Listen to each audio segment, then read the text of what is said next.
Pride of Andhra Pradesh NTR Nandamuri Taraka Ramarao.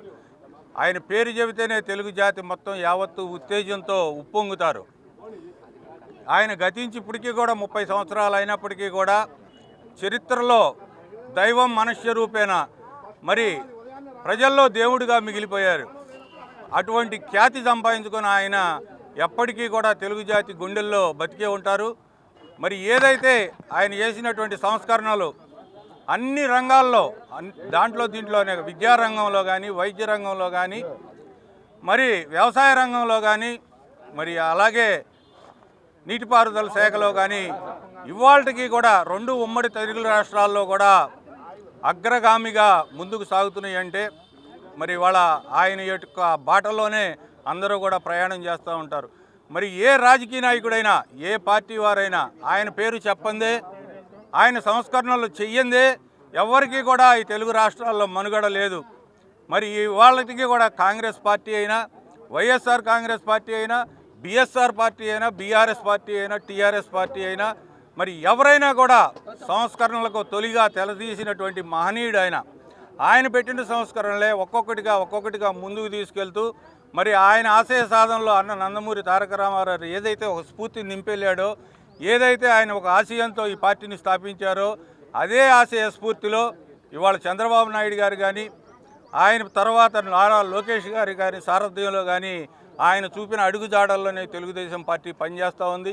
పేదవాడి ఉన్నతి కోసమే, పేదవాడి జీవితం కోసమే, పేదవాడిని ఉన్నతంగా చూడాలి అని చెప్పి అన్ని రంగాల్లో ముందుకు తీసుకొచ్చి మహిళలకు కూడా ఆస్తిలో సమాన హక్కు కల్పించి మరి ఎంతోమంది నాయకులను తయారు చేసినటువంటి మహానుభావుడు ఆయన. మరి రాజకీయంగా జన్మనిచ్చినటువంటి అటువంటి నాయకుడికి ఎంతోమంది నాయకులు ఇవాళకి కూడా రుణపడి ఉన్నారు.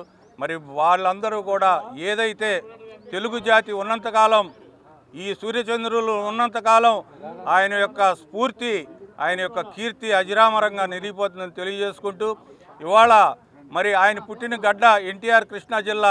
ఎన్టీఆర్ కృష్ణా జిల్లాలో ఆయన పేరు కూడా జిల్లాకి ఎన్టీఆర్ కృష్ణాగా మార్చుకొని మరి ఆయన యొక్క పుట్టిన గడ్డ మీద విజయవాడ పార్లమెంటు సభ్యుడు కేశినేని శివనాథ్ గారి కార్యాలయంలో ఇంతమంది తెలుగుదేశం పార్టీ కుటుంబ సభ్యుల మధ్యన మేము ఆయన యొక్క వర్ధంతి కార్యక్రమం ఇంత ఘనంగా నిర్వహించుకోవడం జరిగింది. ఏదైనా అటువంటి మహానుభావుని కీర్తి ఖ్యాతి భావితరాలకి ఎప్పుడు కూడా ఒక స్ఫూర్తి. ఆ ఆశయ స్ఫూర్తిలోనే, ఆశయ సాధనలోనే మేమందరం కూడా కొనసాగుతామని చెప్పి ఆయన జీవితం ఎంతోమంది కష్టపడి పైకి వచ్చే వాళ్ళందరూ కూడా ఒక ఆదర్శంగా తీసుకొని రాజకీయ నాయకులందరూ కూడా ఉండాలని, ఎవరైతే నీతిగా నిజాయితీగా ఉంటారో వారే ఆయనకు నిజమైన ఆశయ సారథులు, ఆయన యొక్క వారసత్వంగా పరిగణించబడతారని చెప్పి కూడా తెలియజేసుకుంటూ ఆయనకి 30వ వర్ధంతి సందర్భంగా ఘనమైన నివాళులు జిల్లా తెలుగుదేశం పార్టీ తరఫున, అందరి తరఫున, రాష్ట్ర తెలుగుదేశం పార్టీ తరఫున ఘనమైన నివాళులు అర్పించడం జరిగింది. మన తెలుగు ప్రజల ప్రియతమ నేత నందమూరి తారక రామారావు గారి 30వ వర్ధంతి సందర్భంగా మరి రాష్ట్ర వ్యాప్తంగా మన విజయవాడ నగరంలో అయితే వాడవాడ మన ఎన్టీఆర్ గారికి ఘనంగా నివాళులు అర్పిస్తూ ఉన్నటువంటి విషయం, ఆ దృశ్యం మనం చూడవచ్చు. ఎందుకు ఇంత అభిమానం రామారావు గారు అంటే, ఎందుకు ఇంత అభిమానం? దళిత బడుగు బలహీన వర్గాలు, ముఖ్యంగా స్త్రీలు అందరూ కూడా వారికి ప్రత్యేకమైనటువంటి కార్యక్రమాలు, వారికి సాధికారత తీసుకురావడానికి కార్యక్రమాలు అవన్నీ కూడా ఆయన విశేషంగా చేపట్టారు. ఆయన నాయకత్వం స్వర్ణయుగం అన్నాం. ఆయన పరిపాలించినంతకాలం స్వర్ణయుగం. ఎందుకు స్వర్ణయుగం? ఆయన ముందు ఏమనుకున్నాడంటే, పార్టీ పెట్టినప్పుడు 3 లక్ష్యాలు పెట్టుకున్నాడు. తినడానికి తిండి, కట్టుకుంటానికి గుడ్డ, ఉండటానికి ఇల్లు. ఈ 3 కూడా చాలా విశిష్టమైనటువంటి కార్యక్రమాలు పేద బడుగు బలహీన వర్గాలకి.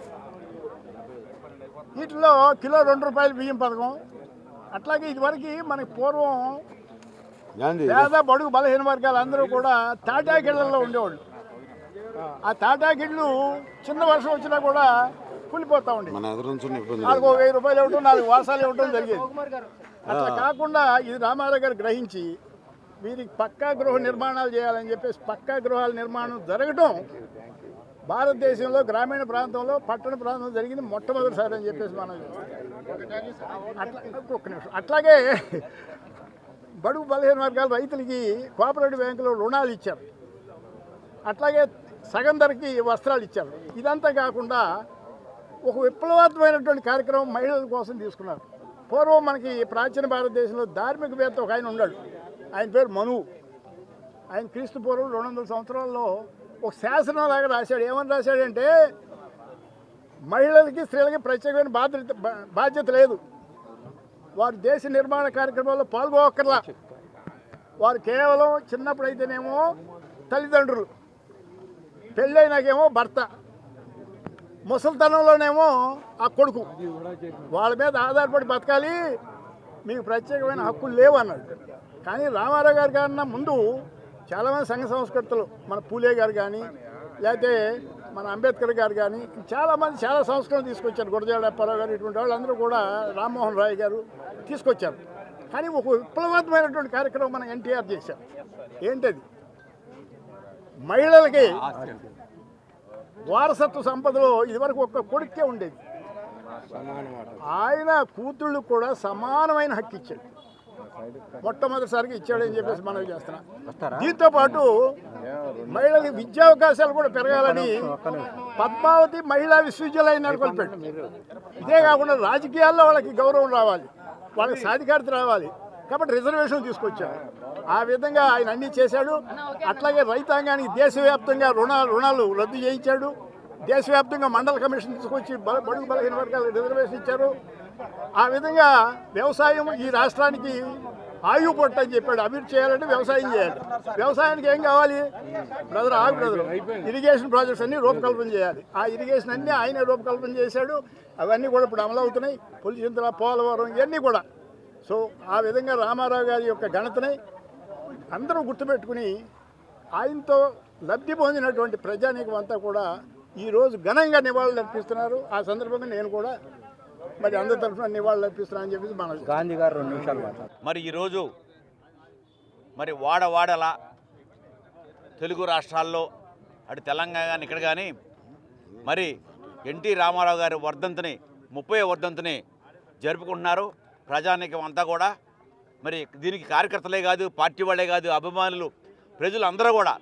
దానికి కారణం ఏంటంటే వారు ఆ రోజున 82లో పార్టీ పెట్టి ఆయన తీసుకొచ్చిన సంస్కరణలు, ఆయన ఆలోచన, ఆయన విధానం, ఆయన వచ్చినప్పుడు ప్రజలకు విడమరి చెప్పాడు. ఆయన నేను ఎందుకు రాజకీయాల్లోకి వచ్చానో క్లియర్ కట్గా, నేను ఇప్పుడు దాకా ఏం చేశానో, నేను మీ రుణం తీర్చుకోవడానికి వచ్చాను, నేను మీరు ఇచ్చిన పైసలు ఇసిరితే నేను పోగు చేసుకుని నేను నా కుటుంబాన్ని నేను సరిదిద్దుకొని రాజకీయాల్లోకి వచ్చాను అని చెప్పి వాడవాడల మీటింగుల్లో, సిటీ మీటింగుల్లో కూడా డాక్టర్లతో సమావేశం, లాయర్లతో సమావేశం విడంబరి చెప్పాడు ప్రజలందరికీ కూడా. నేను ఎందుకు వచ్చాను, ఏం చేయబోతున్నాను అనేది. ఆయన చెప్పింది ఒకటే, స్టార్ హోటల్లో ఉండేవాడి గురించి కాదు, అట్టడుగు వర్గాలు పూరి గుడిసెలో ఉండేవాడిని మనం చూసుకోవాలి, దానికోసమే నేను వచ్చాను అని చెప్పి దానికోసం ఆయన సింబల్ కూడా, పార్టీ సింబల్ పెట్టాడు. ఆయన ఇల్లు నాగలి ఈ చక్రం అంటే ప్రతి వాడికి బట్ట కావాలి. మరి పూర్వం మీరు చూసుంటారు, మరి ఎన్నో చోట్ల చిరిగిపోయిన బట్టలతో పెద్దవాళ్ళని చూసుకోలేక చిరిగిన బట్టలతో ఉంటారని చెప్పి వాళ్ళకి బట్టలు ఇవ్వాలి అని చెప్పి బట్టల కార్యక్రమం పెట్టాడు. ఆయన ఇల్లు పూడిగుడి సరిపోద్ది, సాల్దు తడిసిపోతూ ఉంటుందని చెప్పి ఇల్లు పెట్టాడు. ఆయన ఈ రకంగా ఆయన పెట్టిన సంస్కరణలే ఈరోజు ఇండియాలో అన్ని రాష్ట్రాల్లో కూడా పెన్షన్ విధానం కానీ ఇంకోటి కానీ మొత్తం ఆ రోజున 75 రూపాయలు 50 రూపాయలు స్టార్ట్ చేసింది. ఈరోజు మన ముఖ్యమంత్రి వర్యులు నారా చంద్రబాబు నాయుడు గారు 4000 రూపాయలు ఇస్తున్నారు. ఎక్కడా కూడా ఏ రాష్ట్రంలో లేదు ఇంత పెన్షన్ ఇచ్చేది. మరి ఆయన విధానాలనే మొత్తం కొనసాగిస్తూ అట్టడుగు వర్గాల వాళ్ళకి మరి సాయం చేయాలి, వాళ్ళందరూ బతకాలని చెప్పి పరిపాలనా విధానం కూడా మీకు తెలుసు. తెలంగాణలో పట్వారీలు వాళ్ళ కబంధ హస్తాల్లో ఇరుక్కుపోయేవాళ్ళు, ప్రజలంతా కూడా ఏమీ తెలియదు పేపర్ గురించి మనకి, వాళ్ళ కాళ్ళ దగ్గర కూర్చునేవాళ్ళు. మరి అలాగే ఇక్కడ కూడా మనకి మండలీకరణ విధానం తీసుకొచ్చి ప్రజలకు అందుబాటులో అన్ని పనులు కూడా ఆయన చేసిన విధానాలు మరి అందుకోసమే అంత గొప్ప పని చేశాడు. కాబట్టి ఆ భగవంతుడిగా కొలుస్తున్నారు అందరూ కూడా. ఆయన ఎవరు కూడా మర్చిపోలేరు. తరతరాలుగా ఈ యుగం ఉన్నంత వరకు కూడా ఎన్టీఆర్ని మర్చిపోలేరు. మరి పెద్దలంతా మాడారు కాబట్టి నేను మళ్ళీ ఒకసారి మీ అందరి ద్వారా ఆయనకి జోహార్లు అర్పిస్తూ నేను విరమించుకుంటున్నాను. జై హింద్.